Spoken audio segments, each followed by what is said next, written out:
But Jesus knew their hypocrisy. Why are you trying to trap me? So what's he do? He calls for a coin. Bring me a denarius and let me look at it. Now the interesting thing, Harrison, can you go all the way back to the first slide that's got the sermon title? There you go. There's the denarius back in Jesus' day. It was a Tiberian coin, and as you can see, the engraving, it's kind of hard to make out, but on the one side is a picture of Caesar, and for Rome, Caesar was God. And that's why there was so much religious division about this. If we submit to Rome, are we submitting to the emperor as God?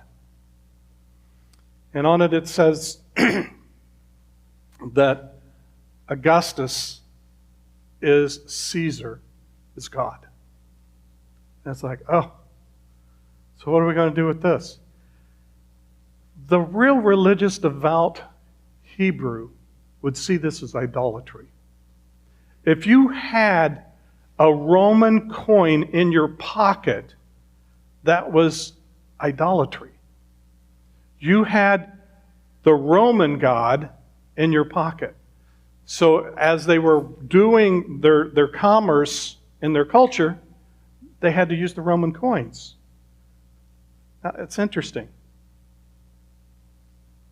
The ones that would want to throw rocks at Jesus for idolatry can't, because Jesus doesn't have a denarii in his pocket.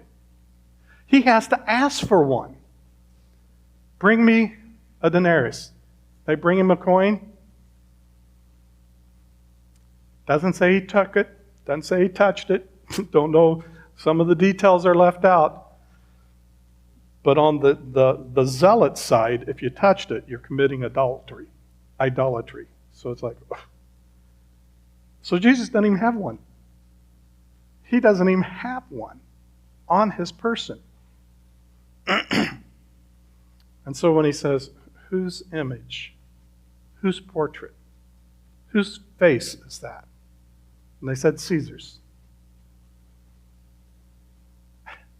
And then he says, give what belongs to Caesar, and what belongs to God, to God.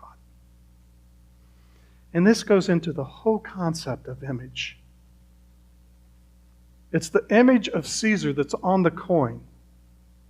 So if you're an image bearer of Caesar, give the coin. But you were created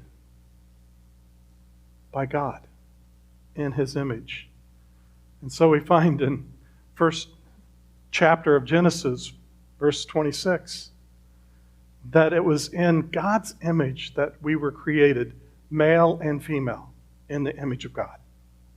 And because of that, this response, the Herodians and the chief priests are just in awe. They can't believe it. Here they thought they had the foolproof question trap that was finally going to discredit Jesus, and it backfired. And instead, it brought them all to understand that because we're created in the image of God, everything belongs to God. We need to give him what? A coin? No. It's not about coins. It's about who we are. We're the image bearers of the Lord God Almighty. And so now we're supposed to give ourselves back to the Lord. Man. When you see all the different ways in which folks have interpreted the passage, some almost puts like, give to Caesar what is Caesar's, and to God what is God's. It's the old, this is secular, this is sacred. And so Caesar, the government, has authority over all things secular, but God has authority over all things spiritual. not at all what this is saying. If anything, it's saying, here's the little domain that the Romans have. Caesar has right to control and to require taxes for services and stuff on this domain. Here's the domain that God controls. Give to God. So it's not like we've got two kingdoms here. We've got a little secular kingdom of human earthly governments that reside within the spiritual realm of God's incredible kingdom that encompasses not only this earth, but the universe and beyond. Thanks, Buzz. And so we've got to realize this isn't telling us, okay, when it comes to this, we got to do this. And when it comes to, no, it's saying, if you follow God in all of what God says, this won't be a problem. And so Paul expounds on this in Romans 13 and other passages of the New Testament that's telling us to pray for our leaders, to pray for the governments, to pray that we will live in peace. Pray that they'll have wisdom and will rule righteously. Yeah. I think that's so incredible.